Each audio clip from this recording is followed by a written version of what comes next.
آج آپ کو اپنے پالتو جانوروں کو دکھانا تھا۔ ملی ڈرم سٹک سے اور ملی ایک کالی سے، اور گاؤں سے ہم اس کو لے کر آئے تھے۔ تو یہ ہماری کالی ملی ہے ہماری پالتو بلی سے، ہم نے اس کا نام رکھا ہے میخو۔ Welcome to all magnificent stuff. ہمارا چینل سبسکرائب کریں اور بیل آئیکن کو پریس کریں۔ ویورز، پالتو جانوروں کا عالمی دن دنیا میں 11 اپریل کو نیشنل پیٹ ڈے منایا جاتا ہے۔ بہرحال جن کے بھی پالتو جانور ہوں، پیٹس ہوں، ان کی ہمیں دیکھ بھال کرنی ہے۔ Give them proper food and water. Drumstick یہ ہمارا مرغا ہے، اٹس اور روسٹر۔ ہمارے علاقوں میں ان کے 2 ٹائپس ہیں، جنہیں مقامی زبان میں ایک کو اصیل کہا جاتا ہے، جیسے ہمارے پاس یہاں پر کالی ہے، یہ پوری طرح سے دیسی مرغی ہے، اور جو دوسری کیٹیگری ہے وہ کہلاتی ہے مصری۔ بہرحال ان کی جو بانگ ہوتی ہے، یہ کہا جاتا ہے کہ یہ اپنا بتاتے ہیں کہ ان کا علاقہ ہے۔ مرغوں کی بانگ دور دور تک سنائی دیتی ہے۔ یہ تھوڑا الگ طرح کی بانگ تھی، اصل بانگ تو یہ ہے۔ اس کا گوشت سرد مزاج والوں اور بوڑھوں کے لیے فائدے والا ہے۔ جوان مرغے کا گوشت پیٹ کے لیے مفید ہے اور قبض دور کرتا ہے، اور اس کا گوشت جوڑوں کے درد، کپ کپی کی بیماری اور بخار کے لیے بھی فائدہ مند ہے۔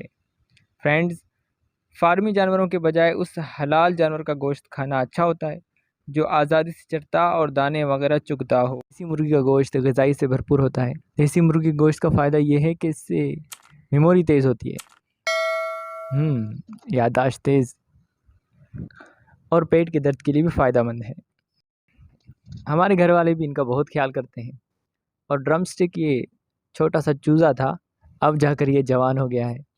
اور دیکھ بھال کرنے کا یہ فائدہ ہوتا ہے کہ لذیذ لذیذ دیسی انڈے ان کے کھانے کو ملتے ہیں۔ اس کو ابال کر اور اس پر اگر نمک ڈالا جائے یا اس پر کالی مرچ ڈالی جائے تو بہت ہی فائدہ مند ہوتا ہے، بالخصوص سردیوں میں۔ ویورز، آج دنیا بھر میں مرغیوں کی کئی بریڈز ہیں، جن میں نیک، ننگی گردن والی، ریشمی، سلکی، جاپانیز بینٹم اور جائنٹ جرسی وغیرہ کئی اقسام کی مرغیاں پائی جاتی ہیں، اور ان میں ایک قسم تو پوری طرح جنگلی ہے، جنہیں جنگل فاؤل، جنگلی مرغ کہا جاتا ہے۔ مختلف رنگوں کے سبز گرین جنگل فاؤل،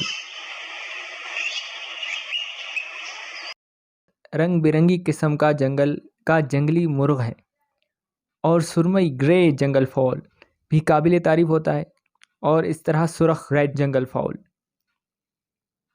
کہا جاتا ہے جو پالتو مرغیاں ہیں سب انہی جنگلی مرغیوں کی اولاد سے ہیں۔